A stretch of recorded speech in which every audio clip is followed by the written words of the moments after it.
Morning Divesh. और कौन कौन आया है? मुस्कान भी आ चुकी है, देन सोनल। राधिका आई कि नहीं आई? राधिका, श्रेया।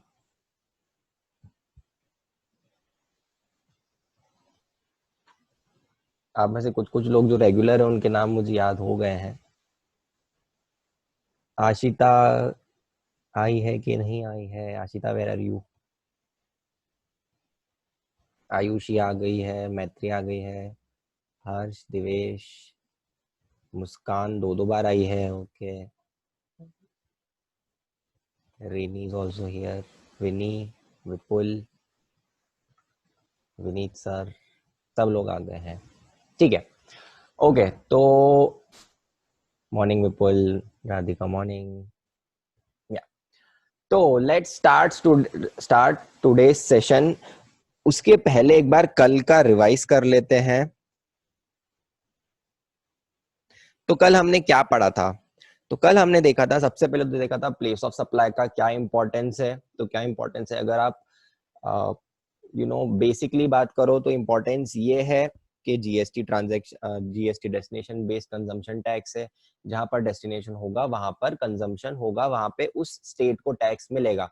तो ये डिटरमाइन करना इज वेरी इंपॉर्टेंट कि किस स्टेट में प्लेस ऑफ सप्लाई है, क्योंकि जो आपका टैक्स है वो उस स्टेट को मिलेगा।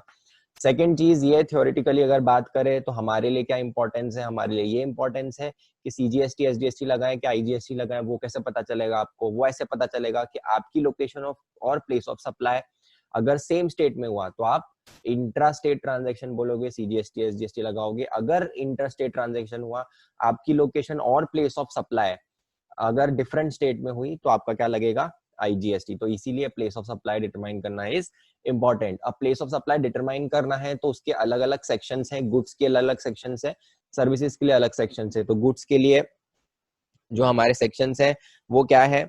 सेक्शन 10 और सेक्शन 11। सेक्शन 10 है अगर आप डोमेस्टिकली गुड सप्लाई कर रहे हो तो उसके लिए, उसमें अगर मूवमेंट इज रिक्वायर्ड, आपने एक ईयरफोन्स ऑर्डर करे बेंगलोर से, अमेजोन से, बेंगलोर से वो आ रहे हैं आपके पास महाराष्ट्र में, there is this movement is required. तो क्या होगा, जहां पर वो मूवमेंट टर्मिनेट होगा वो हो जाएगा प्लेस ऑफ सप्लाई। आपका घर का लोकेशन हो जाएगा place of supply. Bill to ship to, अगर आप दिल्ली में हो, आपको कुछ गुड्स चाहिए महाराष्ट्र से जो आ रहे हैं आपके पास, लेकिन उसके पहले आपके पास गुजरात से ऑर्डर आ गया, तो आपने क्या बोला अपने सप्लायर को महाराष्ट्र में कि डायरेक्टली आप महाराष्ट्र से गुजरात भेज दो। उस केस में दो ट्रांजैक्शंस हो जाएंगे। बिलिंग जो सप्लायर है वो बिलिंग आपको करेगा और शिप किसको करेगा? गुजरात में। तो इसीलिए जो फर्स्ट ट्रांजैक्शन है आपके और महाराष्ट्र वाले सप्लायर के बीच में, उसमें जो प्लेस ऑफ सप्लाई है वो आपकी लोकेशन हो जाएगी, आप थर्ड पर्सन हो, आपकी लोकेशन हो जाएगी प्लेस ऑफ सप्लाई। जो सेकंड ट्रांजैक्शन है, आप जब इनवॉइस रेज करोगे गुजरात में तो आप भी आईजीएसटी लगाओगे और उस केस में प्लेस ऑफ सप्लाई गुजरात हो जाएगा, राइट। देन अगर मूवमेंट ऑफ गुड्स रिक्वायर्ड नहीं है, आपका आपके जो गुड्स हैं वो गोडाउन में पड़े हैं, आपने किसी को बेच दिए, उसने उसकी डिलीवरी नहीं ली, गोडाउन ओनर को बस बोल दिया कि अब आप मेरे बिहाफ पे उसको होल्ड करना, तो उस केस में जो जहां पर वो जिस गोडाउन में वो गुड्स पड़े हैं वही आपका क्या हो जाएगा? Place of supply. देन अगर कोई ऐसी मशीनरी है जिसमें इंस्टॉलेशन रिक्वायर्ड है, तो जहां पर वो मशीन इंस्टॉल हो रही है वो हो गया आपकी प्लेस ऑफ सप्लाई, राइट। अगर गुड्स आपने ऑन बोर्ड कन्वेंस, आप फ्लाइट में जा रहे हो, वहां पर आपने नूडल्स खाए, तो उस केस में जहां पर वो गुड्स फ्लाइट में लोड हुए हैं, ऑन बोर्ड हुए हैं, वो लोकेशन क्या हो जाएगी? वो लोकेशन मान ली जाएगी कि वो प्लेस ऑफ सप्लाई है। तो ये आपका हो गया डोमेस्टिक के केस में। अब इंपोर्ट और एक्सपोर्ट के केस में क्या होगा? इंपोर्ट ऑफ गुड्स के केस में हमेशा आपकी लोकेशन होगी, इंपोर्टर जो है उसकी लोकेशन होगी प्लेस ऑफ सप्लाई। आप दिल्ली में हो, आपने बाहर से गुड्स मंगवाए, सबसे पहले यूएस से वो मुंबई पोर्ट पे आए, मुंबई पोर्ट में अनलोडिंग हुई, वहां से वो अलग अलग स्टेट से होते हुए दिल्ली आए, तो आप तो इसमें प्लेस ऑफ सप्लाई क्या होगा? ना तो मुंबई होगा, ना वो दूसरे स्टेट्स होंगे, जो आपकी लोकेशन है जहां पर फाइनली आपने गुड्स मंगवाए हैं वो हो जाएगी आपकी प्लेस ऑफ सप्लाई। देन अगर एक्सपोर्ट ऑफ गुड्स की बात करें तो जहां पर आप एक्सपोर्ट कर रहे हो वो लोकेशन हो जाएगी place of supply, that is outside India. Services की बात करें तो सर्विसेज में अगेन दो में डिवाइडेड है, एक तो डोमेस्टिक या फिर इंपोर्ट या एक्सपोर्ट। तो डोमेस्टिक मतलब क्या, अगर जिसको आप सर्विस दे रहे हो वो भी इंडिया में है और आप भी इंडिया में हो तो सेक्शन 12 में वो सारे प्रोविजंस दे रखे हैं, सब सेक्शंस। देन अगर दोनों में से एक भी आउटसाइड इंडिया है तो आपका सेक्शन 13 एप्लीकेबल होगा। सेक्शन 12 हमने पढ़ा था। सेक्शन 12 का बेसिस क्या है कि अनलेस अगर आपके पास कोई भी सर्विस आपकी किसी भी स्पेसिफिक रूल में फॉल हो नहीं हो रही है तो आपको किसमें जाना है, जनरल रूल में। तो सेक्शन 12(2) है जनरल रूल। जनरल रूल क्या बोलता है कि अगर आप जिसको सर्विस दे रहे हो वो रजिस्टर्ड है तो उसकी लोकेशन क्या हो जाएगी, प्लेस ऑफ सप्लाई। अगर वो अनरजिस्टर्ड है तो भी आपके पास जो उसकी लोकेशन है वो आपको माननी है, और अगर आपके पास उसकी लोकेशन नहीं है तो आपकी खुद की लोकेशन क्या हो जाएगी, place of supply. Immovable property की बात करें तो आपको ये देखना पड़ेगा कि इमूवेबल प्रॉपर्टी है कहाँ या फिर आने कहाँ पर वाली है। अगर वो इंडिया में ही है तो location of the property will be place of supply. अगर वो आउटसाइड इंडिया है तो location of recipient will be the place of supply. Restaurant, personal grooming और फिटनेस हेल्थ सर्विसेज रिलेटेड की बात करो तो वो जहां पर एक्चुअल में हो रही है वो लोकेशन क्या हो जाएगी आपकी, place of supply.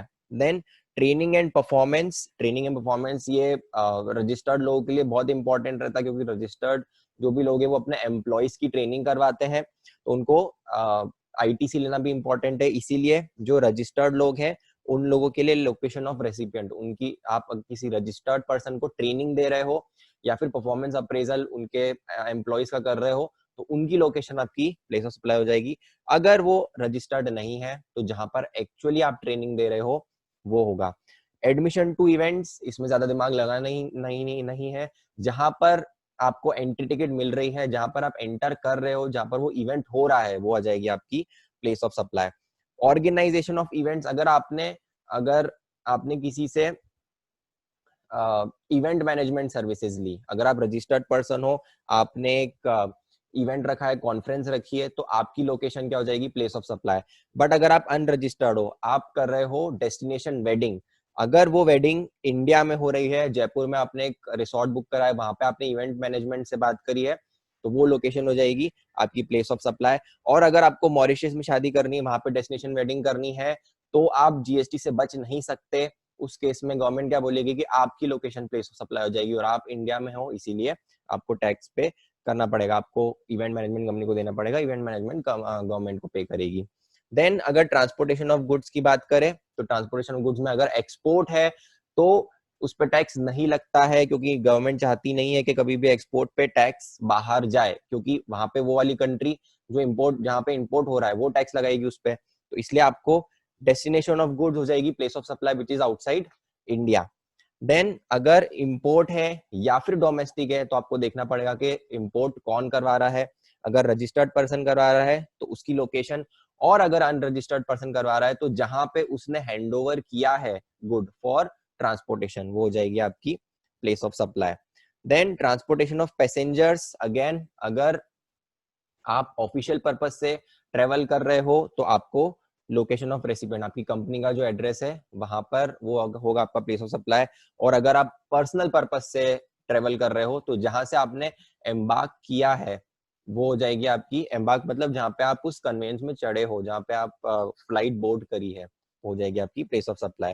Services on board a conveyance same as services, same as goods.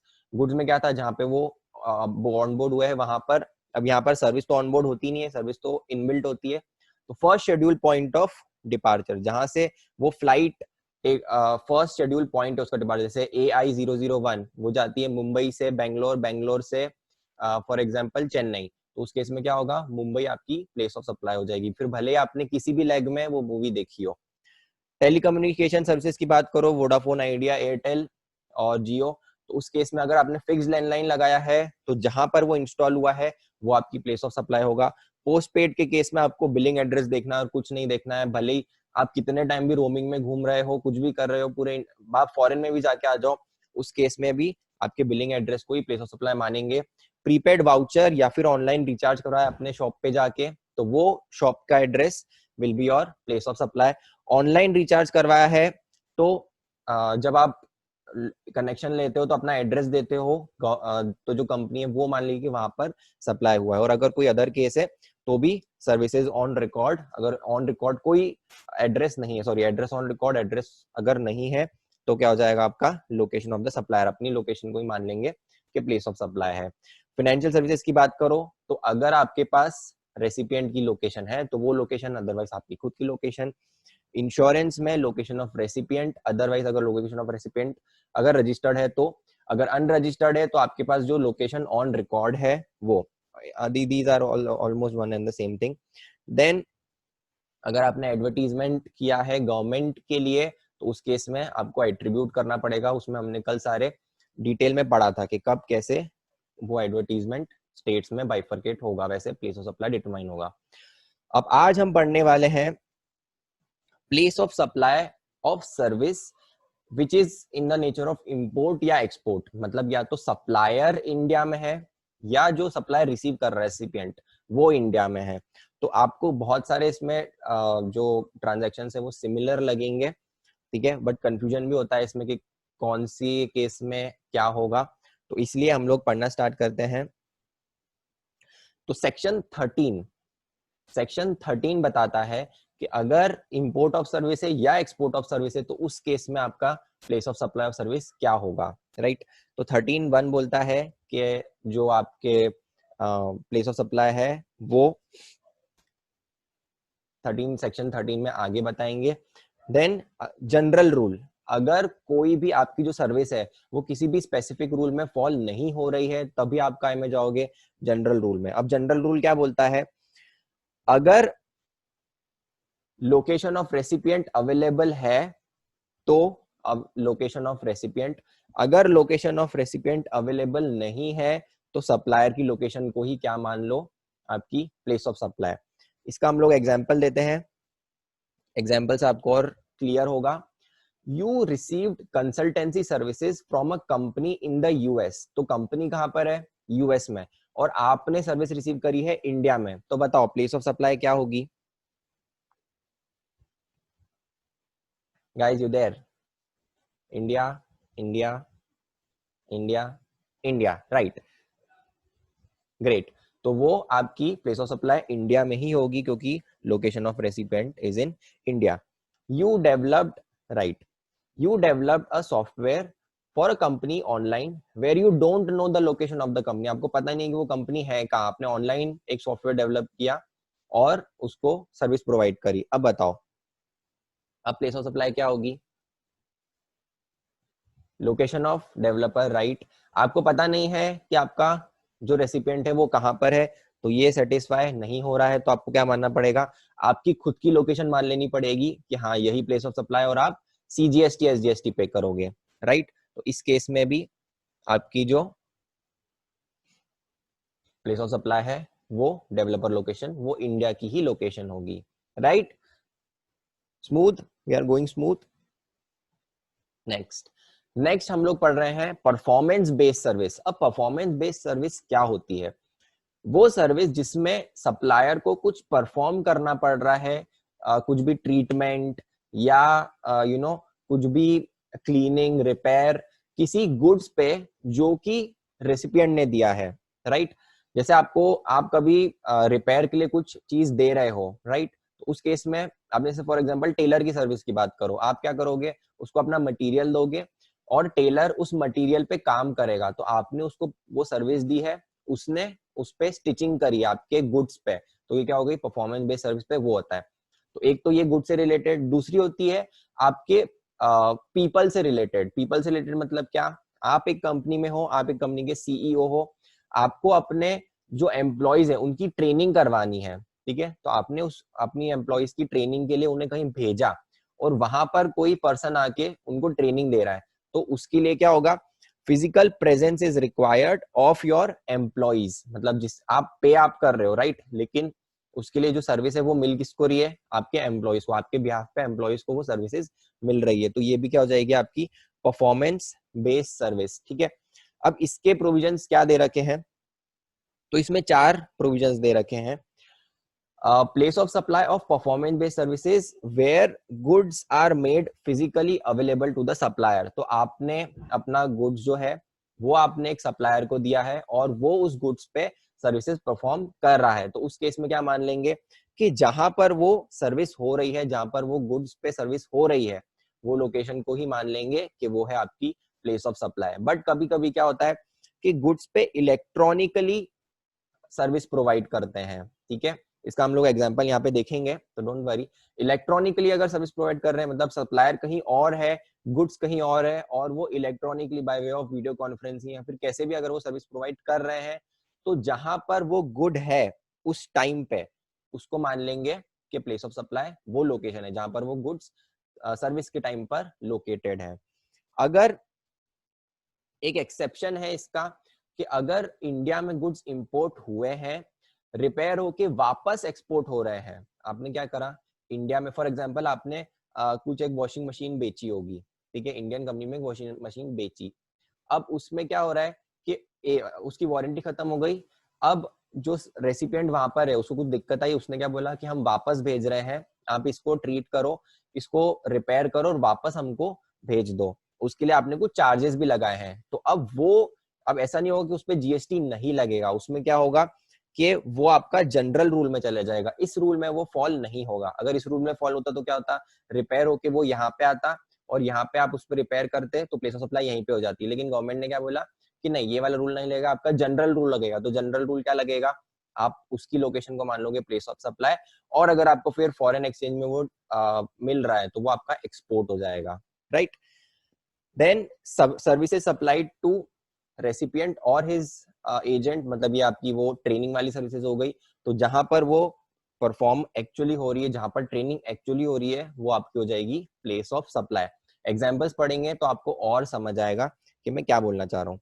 You are a tourist guide, अब आपको tourist guide, right, at Rajasthan, and you guided foreign tourist when they visited your city. तो foreign tourist आए, आपने उनको पूरा city घुमाई, उन्होंने आपको कुछ कंसिडरेशन दिया। बताओ, place of supply should be Rajasthan, right. Place of supply Rajasthan होगी क्योंकि आपने कहां पर घुमाया, आपने एक्चुअल में उनको सर्विस कहां पर दी है, राजस्थान में दी है, तो एक्चुअली जहां पे परफॉर्म हुई है वही लोकेशन आपकी हो जाएगी place of supply. You imported a piano from Spain, due to some technical issues you had to send it back for repairs. तो आपने वापस से भेजा, you paid for the repairs. अब बताओ इस केस में यहां पर देख के बताओ प्लेस ऑफ सप्लाई क्या होना चाहिए, कौन सी कैटेगरी में फॉल होगा। तो ये जो है आपका फर्स्ट कैटेगरी में फॉल होगा, इस कैटेगरी में। तो जहां पर वो एक्चुअल में सर्विस हुई है वहां पर मान लिया जाएगा कि प्लेस ऑफ सप्लाई वो है। तो Spain will be your place of supply. Then you bought a MacBook, आपने मैकबुक खरीदी। After the warranty period got over, there is an issue in the software. Software में कुछ इशू है तो आपको मैकबुक भेजना नहीं पड़ रहा है। इस बार क्या हो रहा है, Apple engineer took remote access to your PC and repaired your software. तो वो यहां पर नहीं आया है, उसने इलेक्ट्रॉनिकली क्या कर, सॉरी ये वाला नहीं है, उसने इलेक्ट्रॉनिकली आपका गुड सही कर दिया है, ठीक है, एंड आपको उसके लिए पैसे देने पड़े। तो अगर इलेक्ट्रॉनिकली सही हुआ है तो प्लेस ऑफ सप्लाई क्या होगी, लोकेशन ऑफ द गुड्स रहेगी। जहां पर जब सप्लाई हो रहा है उस टाइम पे वो गुड्स कहां पर है, तो वो इंडिया में है, तो आपकी प्लेस ऑफ सप्लाई क्या हो जाएगी, India. Then a textile company, right, then a textile company from Sri Lanka sent jeans to a job worker in India. तो श्रीलंका से जीन्स कहाँ आ रही है, श्रीलंका से जीन्स आ रही है इंडिया जॉब वर्कर के लिए, डाई करने के लिए, डाई मतलब उसमें कलरिंग होती है। After colouring the goods are sent back to Sri Lanka. अब ये बताओ इसमें प्लेस ऑफ सप्लाई क्या होनी चाहिए, कौन सा रूल लगेगा इसमें, श्रीलंका से गुड्स इंडिया में आई है, इंडिया में, राइट, जॉब वर्कर जो है उसने उस पर परफॉर्म करा और वापस से एक्सपोर्ट कर दिया। तो ये हो जाएगा आपका, कोई भी आपने प्रोसेस या ट्रीटमेंट करके वापस एक्सपोर्ट किया है तो जनरल रूल लगेगा। मतलब ये वाला रूल नहीं लगेगा कि आप जहाँ पे गुड्स है वहां पे सप्लाई होगा। जनरल रूल क्या बोलता है कि जहाँ पे लोकेशन ऑफ सर्विस रेसिपिएंट है वो, और वो कहाँ पर है, श्रीलंका में, तो ये आपका प्लेस ऑफ सप्लाई क्या हो जाएगा, Sri Lanka. Then pack airways, pack airways मतलब जेट एयरवेज उन्होंने अपना, अब तो पैक एयरवेज ही हो गया है। तो pack Airways Delhi took services from foreign trainers to train their air hostesses. The training event was organized in Pune. तो जेट एयरवेज दिल्ली का है, उन्होंने किसी फॉरेन ट्रेनर्स को बुलाया है to train their air hostesses. अब उस केस में बताओ, हाँ अभी इसमें मिक्स्ड आंसर्स आ रहे हैं, कोई दिल्ली बोल रहा है, कोई पुणे बोल रहा है। तो इसमें सबसे पहले तो रूल कौन सा लगेगा, 12 के 13। तो फॉरेनर आ रहा है तो सप्लायर आउटसाइड इंडिया है, तो एक भी कोई आउटसाइड इंडिया हुआ तो रूल सेक्शन आपका 13 लगेगा, मतलब ये वाला, राइट। सेक्शन 13 लग गया। अब जैसे ही सेक्शन 13 लगा, आपको देखना है सर्विस कौन सी है, तो ये परफॉर्मेंस बेस्ड सर्विस है। और जैसे ही परफॉर्मेंस बेस्ड सर्विस है, आपको ये देखना पड़ेगा services are supplied to recipient or his agent. तो इस केस में जो कंपनी है पैक एयरवेज, उसके एजेंट कौन है, एजेंट मतलब आपके जो जिसको सर्विसेज आप दे रहे हो, ठीक है। तो जो पे कर रही है वो सर्विस नहीं ले रही है, उसकी जगह उसके एम्प्लॉइज हैं वो सर्विसेज ले रहे हैं। तो जहां पर एक्चुअल में वो परफॉर्म हुई है सर्विस, ट्रेनिंग सर्विस जहां पे एक्चुअल में परफॉर्म हुई है, वो होगा आपका प्लेस ऑफ सप्लाई। तो यहाँ पे आपका पुणे होगा प्लेस ऑफ सप्लाई, राइट। यहाँ पे आपको ये नहीं देखना है रजिस्टर्ड है अनरजिस्टर्ड है क्या है, आपको डायरेक्टली ये देखना है कि वो एक्चुअल में सर्विस हुई कहाँ पर है। तो यही डिफरेंस है सेक्शन 12 और सेक्शन 13 में। सेक्शन 12 जनरली पता है क्यों है, सेक्शन 12 इसलिए है कि इंडिया में सर्विस हो रही है तो किस स्टेट को रेवेन्यू मिलेगा उसके लिए है। और सेक्शन 13 डिफरेंट इसलिए है, ये देखने के लिए कि जो सर्विस प्रोवाइड हो रही है इंडिया में हो रही है कि बाहर हो रही है, क्योंकि बाहर होगी तो हो सकता है वो एक्सपोर्ट हो जाए, उस पर टैक्स नहीं लगे, और अगर इंडिया में हो रही है तो ही उस पर टैक्स लगेगा।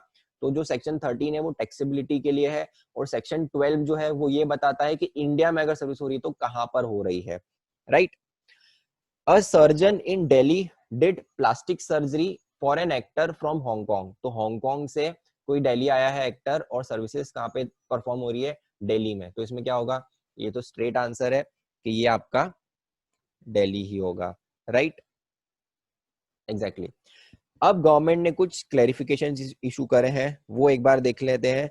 क्लैरिफिकेशन क्या है, तो कार्गो हैंडलिंग सर्विसेज। अब क्या होता है, जैसे अगर आपको पता हो मुंद्रा, गुजरात में एक पोर्ट है, बहुत बड़ा पोर्ट है, वहां पर अडानी पोर्ट्स एंड एसईजेड, एडीएसईजेड बोलते हैं, वो कंपनी वो पोर्ट को मैनेज करती है।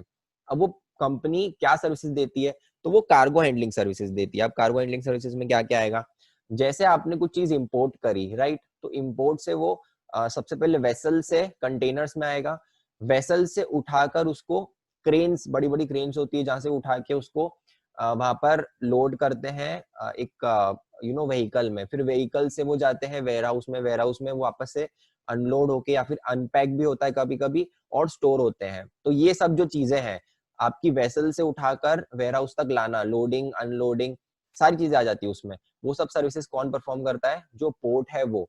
अब इस केस में क्वेश्चन ये था कि जो सर्विसेज प्रोवाइड कर रहे हैं, is it in the course of immovable property, क्योंकि port is a kind of immovable property, तो क्या ये इमूवेबल प्रॉपर्टी में आएगा या फिर ये जनरल में जाएगा। तो गवर्नमेंट ने क्या बोला कि these are not related to any immovable property. भले वो पोर्ट पे हो रही है, पोर्ट सब सर्विसेज परफॉर्म कर रहा है, लेकिन इसका जो नेचर है वो it is in the nature of general services, और जनरल रूल में जाना चाहिए। तो लोकेशन ऑफ सर्विस रेसिपिएंट जो है वो वाला रूल लगेगा इसमें, इमूवेबल प्रॉपर्टी वाला रूल नहीं लगेगा। देन अगर अनपॉलिश्ड डायमंड्स इंडिया में आते हैं, उसमें पॉलिशिंग होती है और वापस से एक्सपोर्ट हो जाते हैं, उसको कुछ यूज नहीं होता है, तो उस केस में किस में आना चाहिए, तो ये आपका जो थर्ड वाला ट्रांजेक्शन था ये वाला, इसमें जाएगा।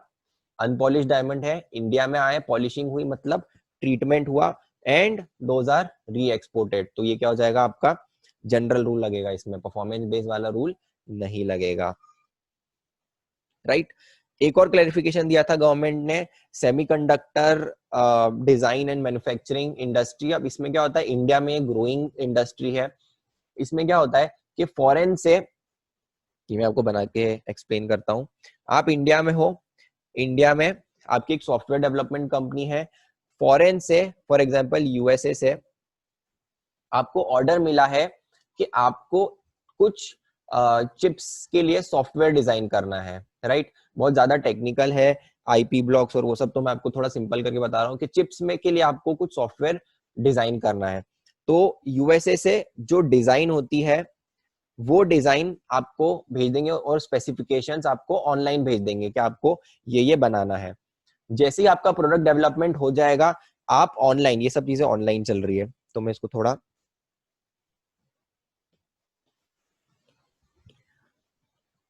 डिजाइन आपके पास आई, आपने वो डिजाइन ऑनलाइन वापस से भेज दी।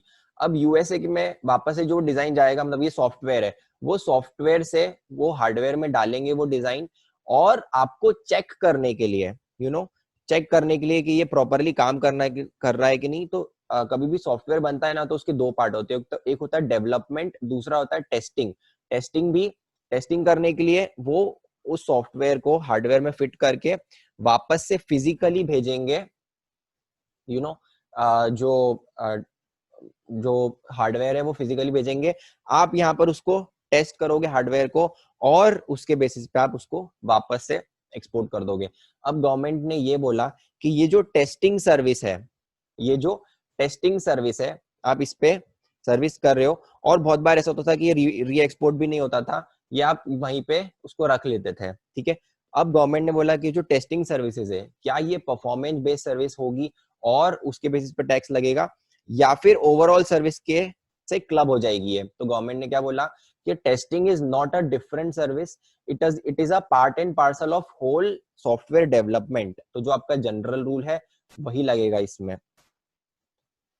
तो यही आपका कंक्लूजन था कि ये जो टेस्टिंग है, this is not a different service, it is same as software development, it is a composite supply, और मेन सप्लाई आपका क्या है, डेवलपमेंट सर्विस। तो आपको जनरल रूल में इसमें टैक्स पे करना पड़ेगा, मतलब प्लेस ऑफ सप्लाई डिटरमाइन करना पड़ेगा, ठीक है।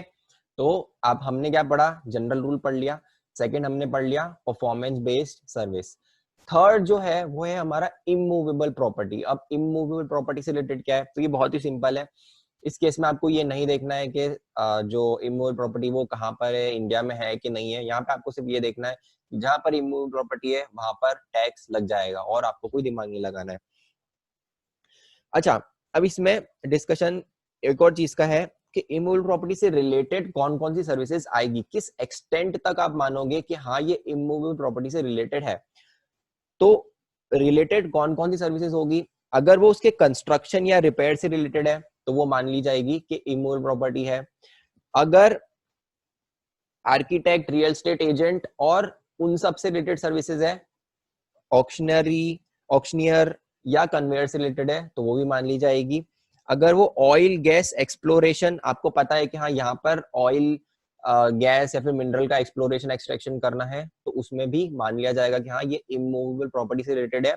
वो उससे रिलेटेड है कि जहां पर इमूवेबल प्रॉपर्टी बनने वाली है। होटल अकोमोडेशन भी है। Property management services, property management कैसा होता है, जैसे अगर आपने सरोवर पोर्टिको का नाम सुना हो, सरोवर पोर्टिको क्या करता है, मैनेज करता है दूसरे होटल्स, तो वो एक मैनेजमेंट सर्विसेज भी है उन लोगों की, मैरियट की भी मैनेजमेंट सर्विसेज भी है। तो वो क्या करते हैं, होटल ओनर्स को बोलते हैं कि हम मैनेज करेंगे और आप हमको इतना पेमेंट करना, तो वो भी क्या आ जाएगा, प्रॉपर्टी से रिलेटेड है। अब कौन से इमूवेबल प्रॉपर्टी से रिलेटेड नहीं है, अगर आपने कुछ रिपेयर या मेंटेनेंस करा है ऐसी चीज को जो मूवेबल है, जो कि मूव आप कर सकते हो, तो वो इसमें इमूवेबल प्रॉपर्टी में नहीं आएगा, वो जनरल रूल में जाएगा। Security services at location of immovable property covered, तो वो डिपेंड करता है कि आप उसमें मतलब जैसे जनरली होना चाहिए, क्योंकि आप एक इमूवेबल प्रॉपर्टी को ही सिक्योर कर रहे हो, तो इसीलिए जनरली इसमें आना चाहिए इमूवेबल प्रॉपर्टी के इसमें। नहीं सॉरी, ये मैंने आपको इमूवेबल प्रॉपर्टी में नहीं आएगा, क्योंकि इसमें जो सर्विस प्रोवाइडर है, सर्विस प्रोवाइडर कौन है, सर्विस प्रोवाइडर कोई और है, राइट। सर्विस प्रोवाइडर इज जो सिक्योरिटी सर्विसेज दे रहा है। और इमूवेबल प्रॉपर्टी वाली आएगी कब, जब इमूवेबल प्रॉपर्टी से आपको कुछ सर्विस मिल रही है, तो ये इमूवेबल प्रॉपर्टी में नहीं आएगा, ये जनरल सेक्शन में जाएगा। समझे क्वेश्चन, मैं मतलब क्यों बोल रहा हूँ कि इमूवेबल प्रॉपर्टी में नहीं आएगा, क्योंकि आप जैसे होटल में जाते हो, तो आप होटल को सर्विस दे रहे हो कि होटल आपको सर्विस दे रहा है, होटल आपको सर्विस दे रहा है, तो इमूवेबल प्रॉपर्टी से आपको सर्विस मिलनी चाहिए। सिक्योरिटी सर्विस में क्या हो रहा है कि जो सिक्योरिटी वाले हैं वो सर्विस प्रोवाइड कर रहे हैं किसको, होटल को, तो इसलिए ये इमूवेबल प्रॉपर्टी में नहीं आएगा। Then advice related to land prices, market feasibility studies which do not relate to a particular site. उस केस में आपने बोला कि मुझे फॉर एग्जांपल इस जगह के सारे के लैंड प्राइसेस दो, मुझे इन्वेस्ट करना है, तो वो उसमें नहीं आएगा क्योंकि आपने एक पर्टिकुलर इमूवेबल प्रॉपर्टी सिलेक्ट नहीं करी, एक पर्टिकुलर साइट सिलेक्ट नहीं करी है इसलिए। या फिर आपने लोन लिया है किसी भी प्रॉपर्टी के लिए तो वो भी उसमें नहीं आएगा। इसमें एग्जांपल्स देखते हैं तो आपको और क्लियर होगा। Mister Trump from US wishes to make a tower, तो ट्रम्प साहब के ट्रम्प टावर्स होते हैं, उन्हें ट्रम्प टावर कहाँ पे बनाना है, अहमदाबाद में। उन्होंने मिस्टर मोदी को बनाया है, चूज किया as an architect. Mister Modi कहाँ के हैं, दिल्ली के हैं। तो बताओ इसमें प्लेस ऑफ सप्लाई क्या होगी, तो वो आर्किटेक्चर सर्विस उसकी बात कर रहा हूं मैं। अहमदाबाद राइट, इसमें ये जो आपकी सर्विसेज है वो अहमदाबाद की ही रहेगी, place of supply Ahmedabad. Miss सुई, a resident of Japan, wishes to invest in real estate in India. She takes advice from a property consultant located in Gurgaon. अब गुड़गांव वाला प्रॉपर्टी कंसल्टेंट क्या बताएगा कि आप यहाँ पर ले सकते हो, आपको यहाँ पे लेना चाहिए, यहाँ पे ज्यादा चांसेस है प्राइस ग्रो करने के लिए। तो बताओ इस केस में प्लेस ऑफ सप्लाई क्या होना चाहिए।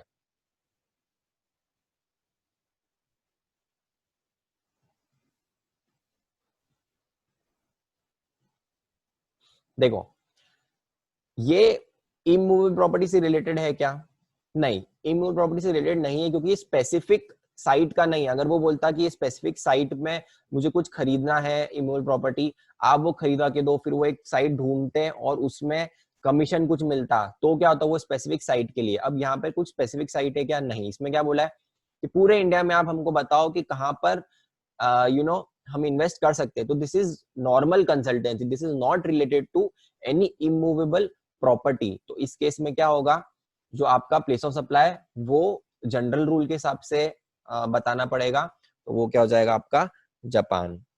Japan is the correct answer, ठीक है। Mister Trump take services of mister Arvind in Delhi to facilitate a loan from ICICI bank in Delhi to build a tower in Ahmedabad. तो ऊपर जो टावर बनाना था उसके लिए उनको लोन की जरूरत पड़ेगी। उन्होंने मिस्टर अरविंद से बात करी और मिस्टर अरविंद क्या करेंगे, फैसिलिटेट करेंगे किस चीज के लिए, लोन के लिए, लोन सैंक्शन करवाने के लिए। अब बताओ इसमें क्या आना चाहिए, इमूवेबल प्रॉपर्टी में जाएगा या फिर ये नॉर्मल में जाएगा, आपको वो बताना है। प्लेस ऑफ सप्लाई हमको बतानी, प्लेस ऑफ सप्लाई क्या होगा। तो सर्विस प्रोवाइड कौन कर रहा है, अरविंद। तो दिल्ली होगा क्या, दिल्ली नहीं होगा क्योंकि दिल्ली तो सर्विस प्रोवाइडर की लोकेशन है, राइट। हमको क्या देखना पड़ेगा, अगर ये जनरल रूल में जा रहा है तो हमको क्या देखना पड़ेगा, लोकेशन ऑफ सर्विस रेसिपिएंट। और ट्रम्प साहब कहाँ के हैं, ट्रम्प साहब है यूएस के, तो इसलिए आपको प्लेस ऑफ सप्लाई यूएसए होगा, राइट। तो सर्विस प्रोवाइडर इसमें दिल्ली का है और सर्विस रेसिपिएंट है इसमें बाहर। बाकी अहमदाबाद से कोई रिलेशन नहीं है क्योंकि ये लोन से रिलेटेड है, right. This is not related to any specific immovable property. Then Mr. A took service from a defense company located in France, ठीक है। तो आप इसमें मान सकते हो जैसे फॉर एग्जांपल डसॉल्ट एविएशन, ठीक है। अभी वो आपने सुना होगा जो ये फाइटर प्लेन्स आए थे वो सब, ठीक है। तो फ्रांस वैसे जाना जाता है, डसॉल्ट एविएशन जाना जाता है कि इन सब के लिए, एयरक्राफ्ट और फाइटर प्लेन्स इन सब के लिए, ठीक है।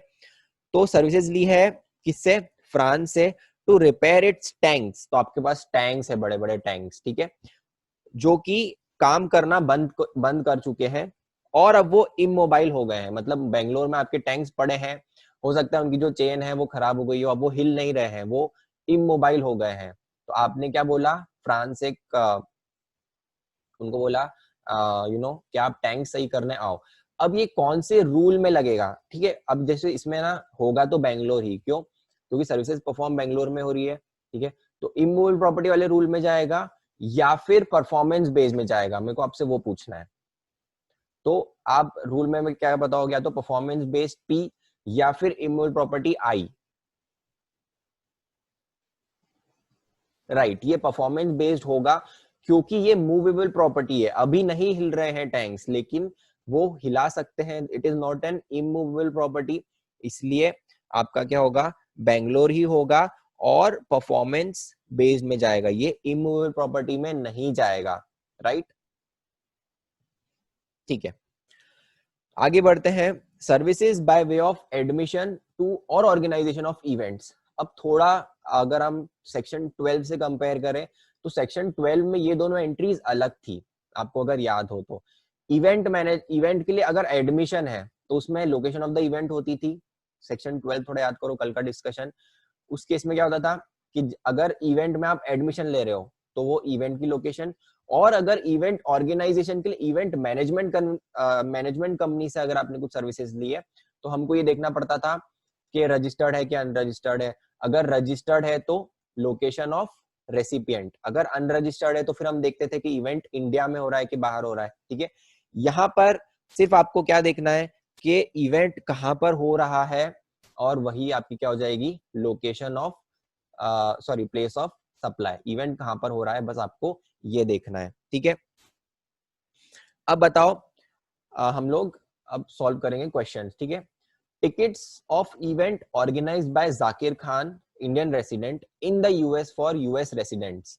तो सर्विस प्रोवाइडर इंडिया का है, सर्विस रेसिपिएंट यूएस के हैं, और इवेंट कहाँ पे हो रहा है, यूएस में। तो आपको इसमें कुछ नहीं देखना है, जैसे सेक्शन 13 में फॉल हुआ आपको यह देखना है कि इवेंट कहां पर हो रहा है, यूएस में हो रहा है तो प्लेस ऑफ सप्लाई आपका US. Coldplay organises a concert in Mumbai, for this it hires an event management company from Ghaziabad. तो गाजियाबाद की कंपनी है, कॉन्सर्ट कहाँ पे होने वाला है, मुंबई में। तो बताओ सर्विसेज कहां पर कंज्यूम होगी, क्या मानेंगे प्लेस ऑफ सप्लाई, तो ये एग्जैक्टली मुंबई में होगी जहां पर वो इवेंट होने वाला है। यू फ्रॉम गोवा, आप गोवा के हो, आपने एक इवेंट मैनेजमेंट कंपनी हायर करी है from Singapore for an event to be held in Tokyo. Tokyo में इवेंट होने वाला है, तो आपको सिर्फ ये देखना है इवेंट कहां पर हो रहा है, आपको और किसी से कुछ मतलब नहीं है। तो ये क्या हो जाएगा आपका, आउटसाइड इंडिया, टोक्यो। ठीक है, अब जो नेक्स्ट दो रूल्स हैं वो स्टार्ट, हमने जो 3 रूल्स पढ़े ना उससे रिलेटेड है। मतलब तो ये देखो, ये मैंने ऐसे बना रखा है, ये जो 3 रूल्स हैं 13.3, 13.4 और 13.5, ये तीनों रूल्स से रिलेटेड है आपके 13.6 और 13.7। अब कैसे रिलेटेड है मैं बताता हूं। 13.6 में ऐसा दे रखा है कि अगर इन तीनों में से कोई इवेंट है, अगर इन तीनों में से कोई सर्विसेज है जो कि मोर देन वन प्लेस पे हुई है, जैसे अगर आप एडमिशन टू इवेंट की बात करो, आप कोई इवेंट कर रहे हो जिसके लिए आपने सिंगापुर से एक इवेंट मैनेजर को हायर किया है, अब वो इवेंट इंडिया में, यूएस में और यूके में होने वाला है, और आप एक कंसोलिडेटेड फीस पे कर रहे हो उनको। ठीक है, तो आपने कॉन्ट्रैक्ट किया कि मुझे इवेंट मैनेजमेंट सर्विसेज चाहिए। ठीक है, अगर आपने 3 अलग अलग कॉन्ट्रैक्ट करे हैं तो वो तीनों अलग अलग सर्विस हो जाएगी, उसमें ये केस में ये फॉल नहीं होगा। बट कभी आपने जबरदस्ती उसको कंबाइन किया है कि तीनों कॉन्सर्ट्स के लिए मैं 10 लाख रुपए दूंगा, और कॉन्ट्रैक्ट में कोई कोई भी डिस्टिंक्शन नहीं दिया है कि मतलब यूएस में जो होने वाला है शो उसके लिए कितने दे रहे हो, यूके के लिए कितने दे रहे हो, इंडिया के लिए कितने दे रहे हो, तो गवर्नमेंट क्या मान लेगी कि जहां पर इंडिया में वो जो सप्लाई हो रहा है, हम ये मान लेंगे कि India he place of supply है पूरे कंसिडरेशन के लिए, right. Same goes for immovable property also and performance based also. ठीक है, तो जहां पर भी ये जो 3 सर्विसेज हैं वो मोर देन वन प्लेस पे हो रही है, जिसमें से टैक्सेबल सर्विस, टैक्सेबल लोकेशन भी है और नॉन टैक्सेबल लोकेशन भी है, तो क्या मान ली जाएगी कि जो टैक्सेबल लोकेशन है, टैक्सेबल टेरिटरी मतलब इंडिया की टेरिटरी, जहां पर भी इंडिया में वो इवेंट हो रहा है, ये मान लेंगे कि सारी सर्विसेज वहीं कंज्यूम हुई है और आपको पूरे पे टैक्स पे करना पड़ेगा, राइट।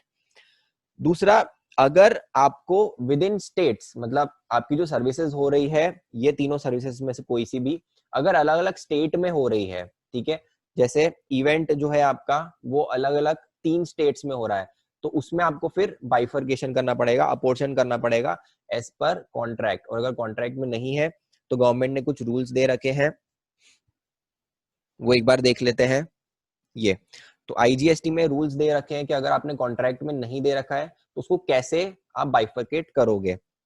जैसे परफॉर्मेंस बेस्ड सर्विसेज है, अगर performance based services same goods पे है, सेम गुड्स मतलब आपने एक गुड को फॉर एग्जांपल पॉलिश करवाना है एंड देन पॉलिश के बाद उसको आपको पैक करवाना है, तो पॉलिश आपने एक स्टेट में किया, पैक आपने दूसरे स्टेट में किया और फिर आपने उसकी डिलीवरी वापस ले ली, तो क्या मानेंगे कि अगर सेम गुड्स है, सेम गुड्स में आप करवा रहे हो तो इक्वली डिवाइड कर देंगे। जो आप कंसिडरेशन दे रहे हो, आपने कंसिडरेशन कितना दिया, 1 लाख रुपए दिया, एक सप्लायर है उसको 1 लाख रुपए दिया, उसको बोला कि 1 लाख रुपए में इसको पॉलिश भी करना है, इसको पैक भी करना है, वो पॉलिश एक स्टेट में कर रहा है, पैक दूसरे स्टेट में कर रहा है, तो क्या मान लिया जाएगा कि दोनों स्टेट का जो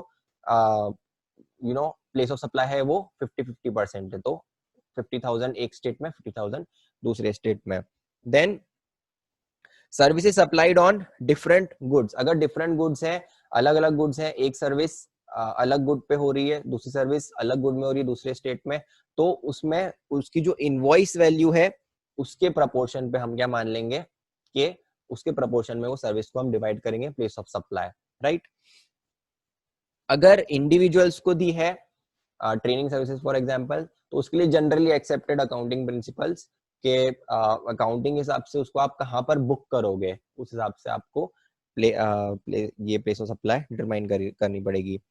अगर इमूवेबल प्रॉपर्टी है तो सेम हमने जो सेक्शन 12 में देखा था, अगर आपको याद हो इमूवेबल प्रॉपर्टी हमने सेक्शन 12 में क्या देखा था कि अगर एक इमूवेबल प्रॉपर्टी है, जैसे आपका जो मैरिज गार्डन है वो स्टेट बॉर्डर पे आ रहा है, तो ये दोनों का एरिया देखोगे क्या प्रपोर्शन है वो। अगर आप एक इमूवेबल प्रॉपर्टी मतलब होटल का ले रहे हो तो आप नाइट्स में देखोगे कि इस नाइट एक स्टेट में कितनी नाइट है, दूसरे स्टेट में कितनी नाइट है, वैसे डिवाइड करोगे, तो वो सेम वाला प्रोविजंस यहाँ पर भी लगेंगे। और अगर इवेंट रिलेटेड है तो जो हमने सेक्शन 12 में पढ़ा था इवेंट रिलेटेड, वही सेम यहाँ पर भी लगेंगे, राइट। अब एग्जांपल्स देख लेते हैं।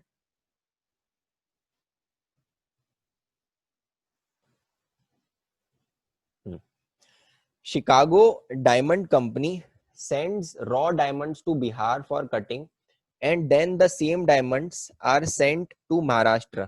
तो शिकागो डायमंड कंपनी ने क्या किया है, रॉ डायमंड्स भेजे हैं। रॉ डायमंड्स पहले कहाँ जाएंगे, बिहार में जाएंगे, उनकी कटिंग होगी, देन सेम डायमंड्स वही के वही डायमंड्स कहाँ चले जाएंगे, महाराष्ट्र में, जहाँ पे पॉलिश होगी, और उसके लिए चार्ज कितने कर रहे हैं, 1 लाख पर मंथ। तो अब बताओ बिहार में कितना आपकी प्लेस ऑफ सप्लाई जाएगा और महाराष्ट्र में कितना प्लेस ऑफ सप्लाई जाएगा।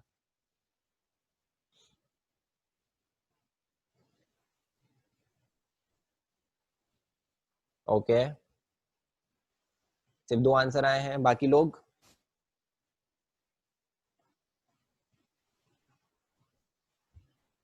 प्रोपोर्शनेट, राइट, प्रोपोर्शनेट रहेगा।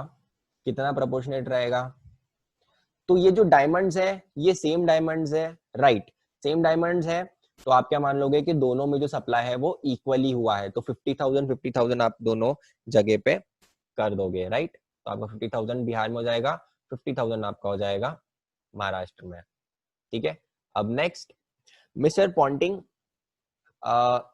Mister Ponting has 2 super bikes in India, one in Mumbai और उसकी वैल्यू है 4 लाख, अदर इन चेन्नई जिसकी वैल्यू है 3 लाख। अब मिस्टर पॉन्टिंग को क्या करवाना है, उसकी सर्विसेज करवानी है, ठीक है, सर्विस करवानी है। तो जिससे सर्विस करवा रहे हैं उसने 70,000 चार्ज किया है और क्या बोला है कि 70,000 में कंसोलिडेटेड अमाउंट लूंगा दोनों, इसके लिए दोनों बाइक्स के लिए, ये वाली बाइक के लिए भी और ये वाली बाइक के लिए भी। तो अब आपको बताना है कि मुंबई में जो सर्विस हुई है उसके लिए आप प्लेस ऑफ सप्लाई कितने अमाउंट के लिए लोगे, और जो तमिलनाडु में हुई है उसके लिए कितना लोगे। तो अब इसमें आपकी जो गुड्स है वो अलग है, सुपर बाइक एक आपकी अलग है, उसकी वैल्यू अलग है, दूसरे की अलग है, तो आपको इनवॉइस वैल्यू देखनी पड़ेगी।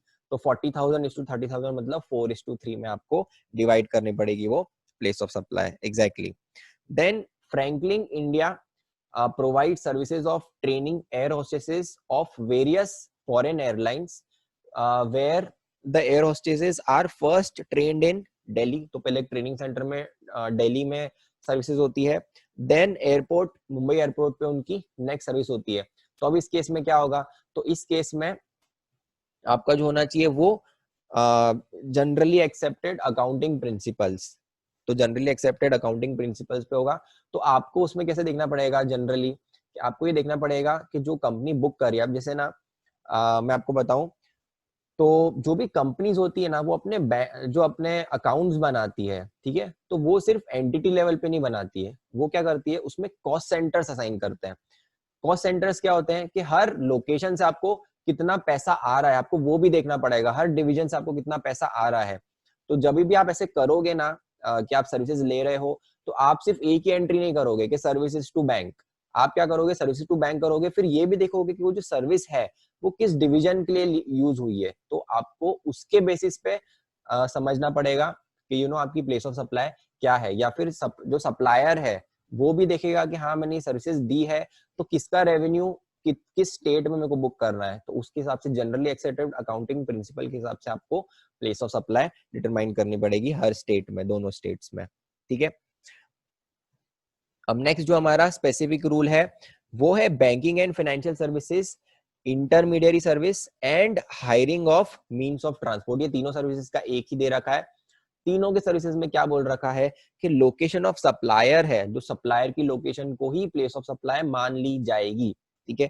तो फर्स्ट सर्विस क्या है, बैंकिंग कंपनी, फाइनेंशियल इंस्टीट्यूशन या फिर एनबीएफसी ने कुछ सर्विसेज दी है, उसके अकाउंट होल्डर्स को, अकाउंट होल्डर्स मतलब कौन, जिसका उसमें अकाउंट है, सेविंग्स अकाउंट, आपका करंट अकाउंट, लोन अकाउंट, कोई से भी टाइप का अकाउंट है, तो उस केस में location of supplier will become your place of supply. इसके एग्जांपल्स हम और आगे देखेंगे तो आपको और क्लियर होगा कि ये क्या है। Then intermediary service. अब इंटरमीडियरी कौन होता है, तो इंटरमीडियरी की डेफिनेशन दे रखी है, means a broker, an agent और एनी अदर पर्सन जो कि अरेंज कर रहा है सप्लाई ऑफ गुड्स और सर्विसेज। जैसे आपके स्टॉक ब्रोकर्स हैं, वो इंटरमीडियरी में आ जाएंगे। तो वो भी कोई अगर सर्विसेज दे रहे हैं और सेक्शन 13 में फॉलो हो रहा है, तो आपको क्या देखना है, जहां पर सप्लायर की लोकेशन है वही आपकी प्लेस ऑफ सप्लाई हो जाएगी। और लास्ट है आपका hiring of means of transport including yachts. तो hiring of means of transport में यॉट इंक्लूड होगी और एयरक्राफ्ट और वेसल इंक्लूड नहीं होंगे।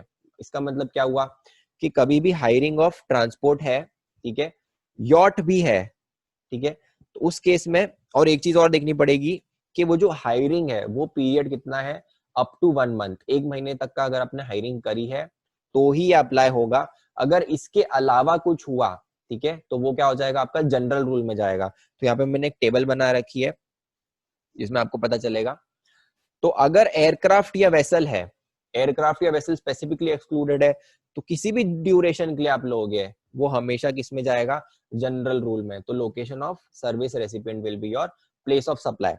अगर कोई दूसरा व्हीकल है अदर देन एयरक्राफ्ट या वेसल, यॉट इंक्लूडेड है, इंक्लूडिंग यॉट, अगर कोई दूसरा वेसल है तो आपको फिर टाइम पीरियड देखना पड़ेगा। अगर मोर देन 1 मंथ है तो आपका क्या हो जाएगा, जनरल रूल।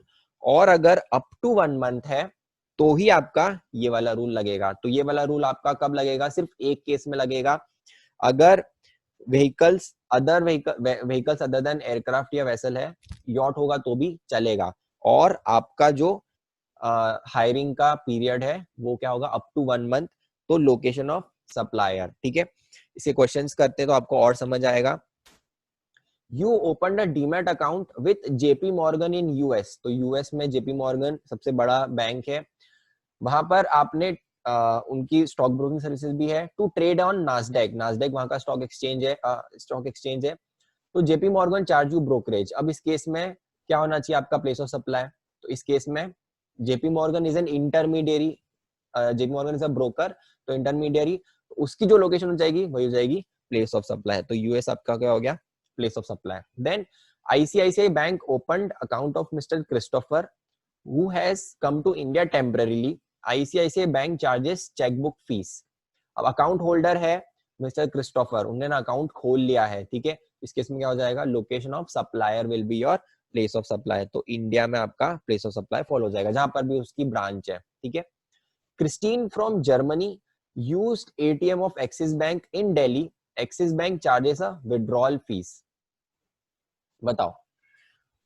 हाँ, अब इसमें आपको क्या देखना पड़ेगा कि इसमें ये अकाउंट होल्डर नहीं है, राइट, अकाउंट होल्डर नहीं है, बट अब अकाउंट होल्डर नहीं है तो आपको ये वाला रूल लगेगा क्या? नहीं, आप किस में जाओगे?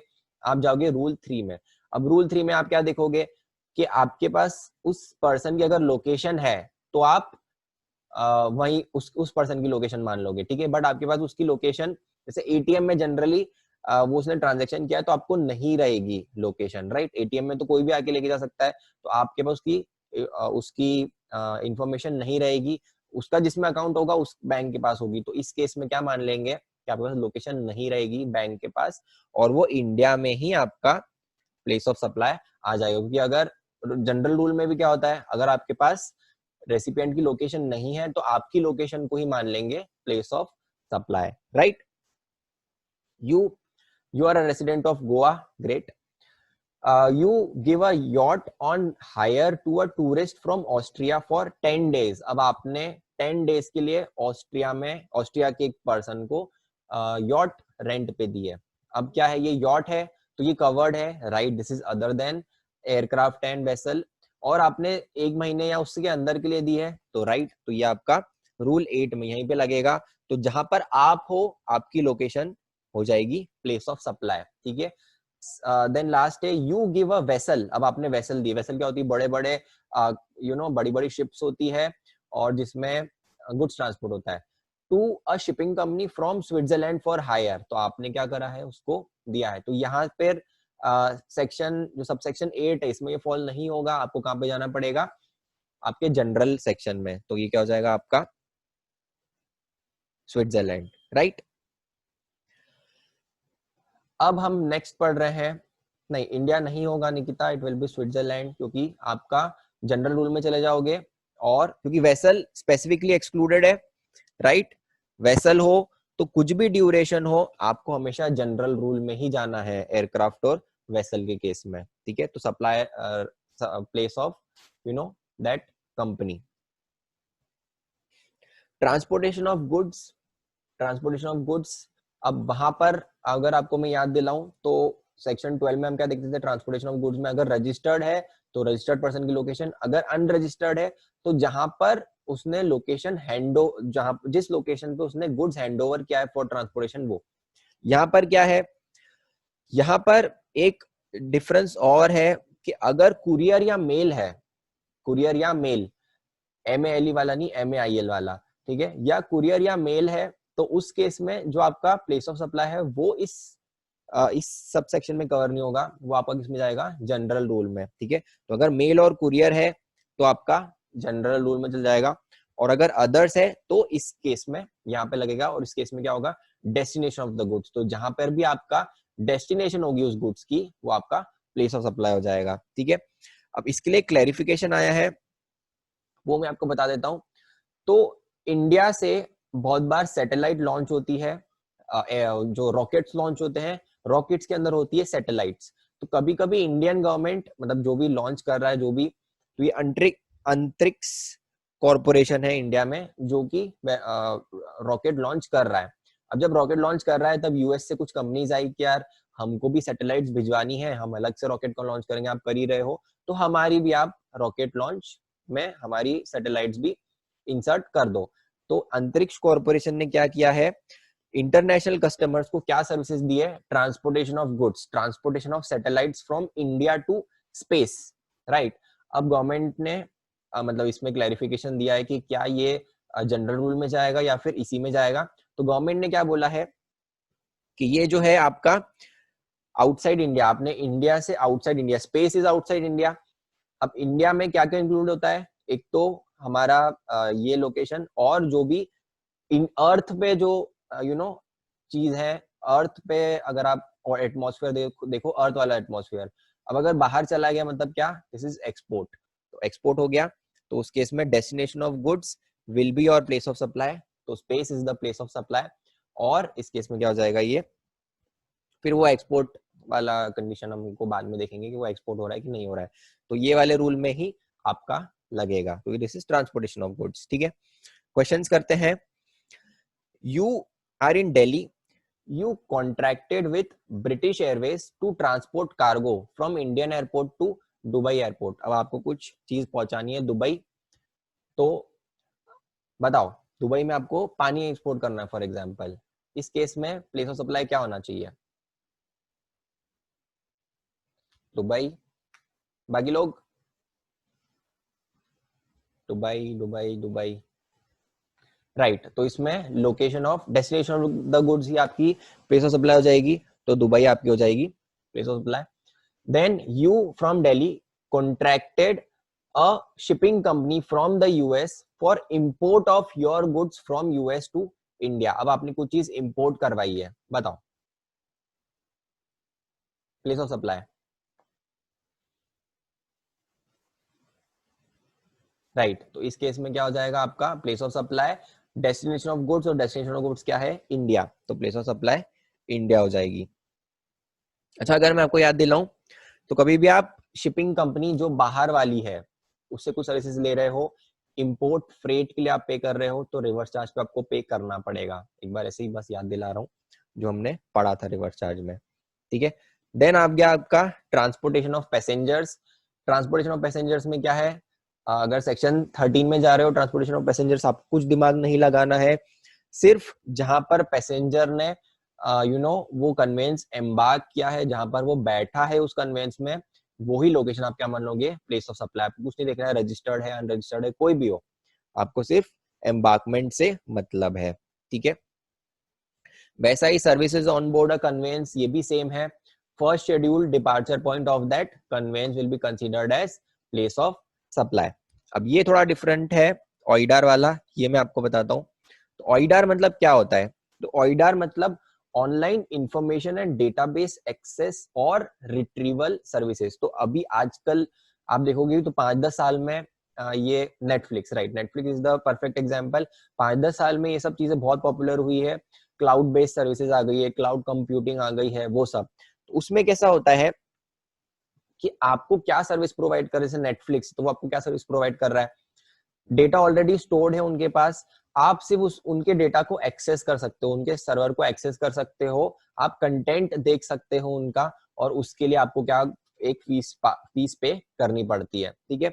अब उस केस में गवर्नमेंट ने क्या बोला कि location of recipient will be the place of supply. तो जहां पर आप हो आपकी लोकेशन को ही मान ली जाएगी लोकेशन ऑफ रेसिपिएंट। बट अब इसमें लोकेशन ऑफ रेसिपिएंट डिटरमाइन करना इज वेरी डिफिकल्ट, तो इसलिए गवर्नमेंट ने यहाँ पर थोड़े रूल्स दे रखे हैं, कंडीशंस दे रखी है कि अब इन सारी कंडीशंस में से अगर कोई भी 2 कंडीशंस फुलफिल हो गई तो मान लिया जाएगा कि आप इंडिया से उसको रिसीव कर रहे हो सर्विसेज, और इंडिया में वो टैक्सेबल फिर हो जाएगी, ठीक है। तो क्या है, अगर आपने जो एड्रेस दिया है, तो नेटफ्लिक्स का आप जब अकाउंट क्रिएट करोगे, अगर आपने उसमें एड्रेस इंडिया का दिया है तो ये मान लिया जाएगा कि आप इंडिया में सर्विस रिसीव कर रहे हो।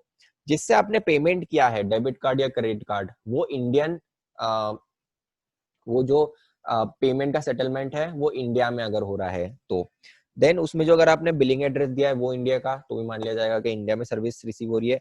बिलिंग एड्रेस इंडिया का दे दिया है तो आईपी एड्रेस इंडिया का यूज करा है उन सर्विसेज के लिए, तो भी इंडिया का मान लिया जाएगा। देन जो बैंक अकाउंट से पेमेंट किया है, वो अगर बैंक अकाउंट इंडिया में कोई बैंक मेंटेन कर रहा है तो वो भी हो जाएगा। देन सब्सक्राइबर आइडेंटिटी मॉड्यूल, इसका मतलब सिम होता है, तो आपने जो सिम कार्ड यूज करा, अगर आप फोन पे देख रहे हो, तो अगर वो सिम कार्ड का जो नंबर है वो +91 है, मतलब आपका जो कंट्री कोड, इंडिया की कंट्री कोड क्या है +91, वहां से अगर वो एक्टिवेट हुआ है तो भी आपका प्लेस ऑफ सप्लाई मान लिया जाएगा कि इंडिया में है। मतलब लोकेशन ऑफ रेसिपिएंट इंडिया में, और लोकेशन ऑफ रेसिपिएंट मतलब फिर प्लेस ऑफ सप्लाई भी हो जाएगा। और अगर आपने कुछ फिक्स्ड लैंडलाइन से लिया है, अगर वो लैंडलाइन इंडिया में है तो मान लिया जाएगा कि आपने इंडिया में सर्विस रिसीव करी है। तो ऑइडार, और यहाँ पे एग्जांपल्स दे रखे हैं ऑइडार के क्या क्या हो जाएंगे: advertisement on internet, cloud services, e books, movies, software, then data information and retrieval, आप कुछ डेटा एक्सेस कर रहे हो तो वो, then electronic form of computer में अगर आपने कुछ नेटवर्क, कंप्यूटर नेटवर्क को एक्सेस मिली है, वो डिजिटल कंटेंट, मूवीज, या यहाँ पे आपका नेटफ्लिक्स आ गया। देन डिजिटल डेटा स्टोरेज अगर आपने क्लाउड सर्विसेज ली है तो, और ऑनलाइन गेमिंग, ये सब आपका किसमें आ जाएगा? ऑइडार में आ जाएगा, ठीक है। अब इसके एग्जांपल देख लें एक बार। Mister Akram, a resident from Bangladesh, takes an Air India flight from Kolkata to Bangladesh. तो मिस्टर अकरम है, उन्होंने कोलकाता से कहाँ जा रहे हैं? वो बांग्लादेश जा रहे हैं, उन्होंने एयर इंडिया की फ्लाइट ली है। तो इस केस में क्या होगा, जहां पर उन्होंने उस व्हीकल में एम्बार्क किया है, कोलकाता आपकी प्लेस ऑफ सप्लाई हो जाएगा। वाइल ट्रेवलिंग टू दिल्ली, अब ये आपको थोड़ा ध्यान देना पड़ेगा, थोड़ा कंफ्यूजिंग हो सकता है। While travelling to Delhi from London via Mumbai, तो क्या है, दिल्ली आ रहे हैं, मतलब कहां से आ रहे हैं, लंदन, तो लंदन से पहले मुंबई और मुंबई से फिर Delhi. Mister Kenny watched a movie between Mumbai and Delhi and paid it to Air India. ठीक है, अब ये हो गया आपका लंदन, लंदन से मुंबई, मुंबई से दिल्ली, ये फ्लाइट का जो शेड्यूल है वो ये है। और मूवी कहाँ पर देखिए, इस वाले टाइम पे, तो आपको ये नहीं देखना है कि मूवी कहाँ पर देखिए, क्या देखिए, जो first schedule point of departure है जो कि लंदन है, तो लंदन ही क्या मान लिया जाएगा आपकी place of supply. you are from Delhi, you subscribe to a Spanish website, Spanish website है which provides access to Spanish movies। तो क्या हो जाएगा इसमें, ये आपका ऑइडार हो जाएगा और आपकी लोकेशन ही हो जाएगी प्लेस ऑफ सप्लाई, तो ये क्या हो जाएगा, दिल्ली। जैसे अगर आपको पता हो तो मनी हाइस्ट अभी बहुत चल रहा है, इट्स वेरी बहुत बहुत अच्छी वो है series, it is a Spanish series जो कि नेटफ्लिक्स पे भी आप देख सकते हो वैसा, तो अभी मत देखना, एग्जाम के बाद देखना। Then you from Delhi bought an e book from Amazon US and paid for it, तो हमने Amazon US की Amazon.com से आपने कुछ लिया है, हमारा क्या है Amazon.in से हम लेते हैं, Amazon.com से लिया है तो आपका दिल्ली ही प्लेस ऑफ सप्लाई हो जाएगा। ठीक है, then section subsection section 13 subsection 13 में गवर्नमेंट ने कुछ पावर्स रखी अपने पास कि कभी अगर डबल टैक्सेशन हो रहा है किसी भी सर्विस पे, तो वो अपने हिसाब से रूल्स बता सकते हैं कि कब कोई सर्विस इंडिया में होगी, कब किसका प्लेस ऑफ सप्लाई इंडिया से बाहर होगा। तो उन्होंने एक सर्विस नोटिफाई करी है। अब ये सर्विस जो है वो रिसर्च और डेवलपमेंट से रिलेटेड है।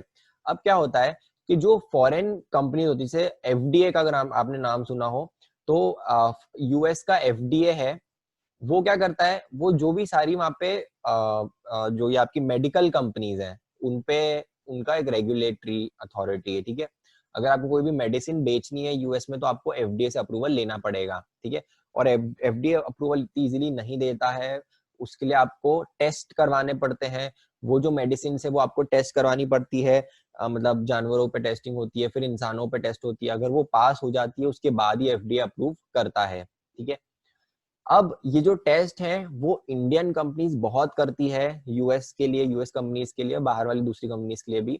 तो उस केस में गवर्नमेंट ने क्या बोल रखा है कि ये जो सारी सर्विसेज है आप एक बार पढ़ लेना, मैं शॉर्ट में बता देता हूँ। तो इसमें सर्विसेज क्या क्या है, अगर आपने कोई मतलब आपको आइडिया दिया है यूएस वाली कंपनी ने कि आप इस आइडिया पे और रिसर्च करो और हमको ये मेडिसिन डेवलप करके दो, या फिर ऑलरेडी एक मेडिसिन डेवलप करके दी है, आपको यहाँ पे टेस्टिंग कर रहे हो, आप इंडिया में एनिमल्स पे टेस्टिंग कर रहे हो, या फिर उसको आप इंसानों पे टेस्ट कर रहे हो, तो ये वाली जो सर्विसेज है research and development services in pharmaceutical sector, उसके लिए गवर्नमेंट ने क्या बोल रखा है कि इसके लिए जो आपकी प्लेस ऑफ सप्लाई है वो लोकेशन ऑफ सर्विस रेसिपिएंट होगी।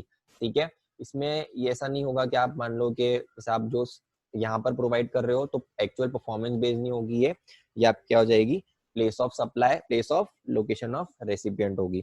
तो आप ये एक बार पढ़ लेना, इसमें सब सर्विसेज के बारे में दे रखा है कि कौन कौन सी सर्विस है। तो 8 सर्विसेज हैं जो कि इससे रिलेटेड है, रिसर्च से रिलेटेड है।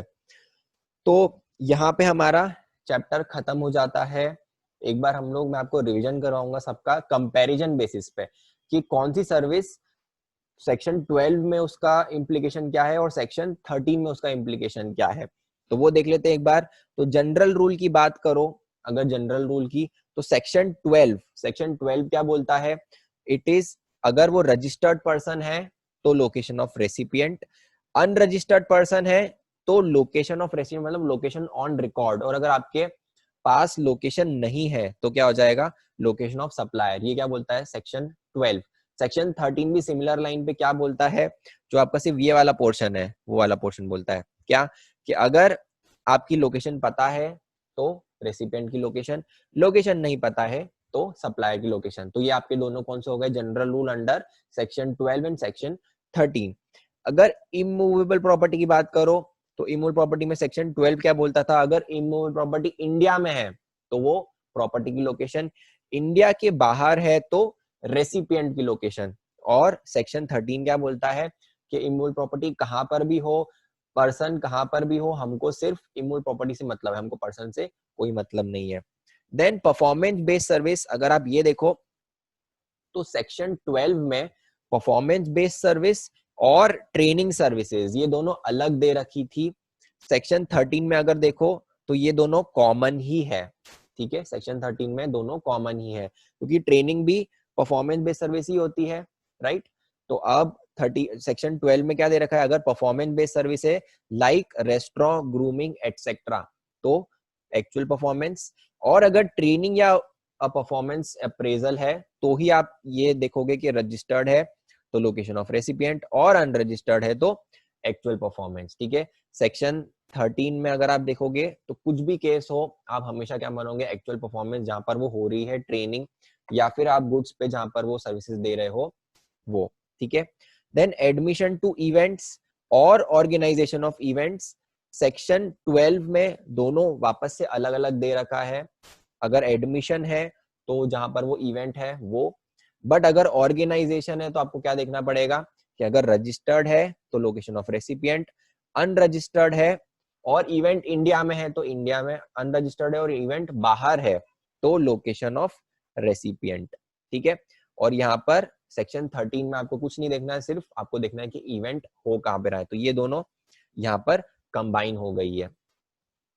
ट्रांसपोर्टेशन ऑफ गुड्स की बात करो तो ट्रांसपोर्टेशन ऑफ गुड्स अगर रजिस्टर्ड पर्सन है तो लोकेशन ऑफ रेसिपिएंट, और अगर अनरजिस्टर्ड है तो लोकेशन ऑफ हैंडिंग ओवर। और एक्सपोर्ट के लिए स्पेसिफिक है कि वो हमेशा डेस्टिनेशन ऑफ गुड मतलब आउटसाइड इंडिया ही होगा गुड्स के केस में, गुड्स एक्सपोर्ट के केस में, ठीक है। और सेक्शन 13 में क्या है, उसमें ये दोनों हटा रखा है, तो कुरियर और मेल यहाँ पे हटा रखा है, यहाँ पर इंक्लूडेड है, ठीक है, कुरियर और मेल भी इसी में लगेंगे। 13 की बात करो तो अगर कुरियर और कुरियर या मेल है तो वो आपका कहाँ पे लगेगा, वो जनरल रूल में चला जाएगा। बाकी अगर कुछ है तो डेस्टिनेशन ऑफ गुड्स आपको मानना पड़ेगा, place of supply of transportation of service, transportation of goods वाली सर्विस। ट्रांसपोर्टेशन ऑफ पैसेंजर्स, तो यहाँ पर अगर रजिस्टर्ड पर्सन है तो location of recipient, otherwise embark जहाँ पे हो रहा है एम्बार्कमेंट, और इसमें हमेशा सेक्शन 13 में हमेशा आपको एम्बार्कमेंट से मतलब है, आपको कोई मतलब नहीं कि पर्सन कौन है और क्या है। सर्विसेज ऑन बोर्ड कन्वेंस, तो ये दोनों में सेम है, first schedule point of departure of the conveyance. Then telecommunication, telecommunication अगर फिक्स्ड लाइन है तो लोकेशन ऑफ इंस्टॉलेशन, पोस्टपेड है तो बिलिंग, प्रीपेड है तो एड्रेस ऑफ सेलर, यहाँ पे जहां से भी आपने रिचार्ज कराया या फिर वाउचर लिया है वो। देन सेम वही वाउचर लिया है तो जहां पे भी वाउचर वो सोल्ड हुआ है वहां पे। और ये स्पेसिफिकली टेलीकॉम सेक्शन 13 में दिया हुआ नहीं है, तो मतलब आपका जो जनरल रूल है वही लगेगा। फाइनेंशियल सर्विसेज, फाइनेंशियल सर्विसेज के लिए आपका लोकेशन अगर आपके पास है ऑन रिकॉर्ड तो वो लोकेशन, लोकेशन नहीं है तो लोकेशन ऑफ सप्लायर। देन इसमें जो है आपका financial services to account holder के बारे में बात करी है, ठीक है, तो वो क्या हो जाएगा आपका लोकेशन ऑफ सप्लायर। हमने वो एग्जांपल देखा था आईसीआईसीआई बैंक वाला, वो यहाँ पर लगेगा। आईसीआईसीआई बैंक ने मिस्टर क्रिस्टोफर को अगर अकाउंट ओपन करके दिया उसके लिए चार्जेस लिए, तो आपकी क्या हो जाएगी location of supplier. Then intermediary services, broker वाले, तो ब्रोकर यहाँ पर स्पेसिफिकली नहीं दे रखा है तो आपको कहाँ जाओगे, जनरल रूल में, मतलब इंडिया में अगर आप दोनों इंडिया में ही है, शेयर ब्रोकर भी इंडिया में, शेयर सर्विस रेसिपिएंट भी इंडिया में ही है तो जनरल रूल लगेगा। बट अगर दोनों में से एक भी बाहर है तो location of supplier. JP Morgan का हमने एग्जांपल लिया था, आपने जेपी मॉर्गन में अगर अकाउंट खुलवाया नास्डैक में एक्सचेंज करने के लिए तो जेपी मॉर्गन यूएस आपकी प्लेस ऑफ सप्लाई हो जाएगी। Then hiring of means of transport up to 1 month excluding vessels और एयरक्राफ्ट, इसका कुछ दे नहीं रखा है तो ये आपका जनरल रूल से लगेगा। सेक्शन 13 में दे रखा है location of supplier. Insurance services भी सेक्शन 12 में ही स्पेसिफिक रूल है, अगर रजिस्टर्ड पर्सन है तो लोकेशन ऑफ रेसिपिएंट, और अगर अनरजिस्टर्ड पर्सन है तो location on record of the supplier. और यहाँ पर स्पेसिफिकली नहीं दे रखा है तो आपको किसमें जाना पड़ेगा, जनरल रूल में।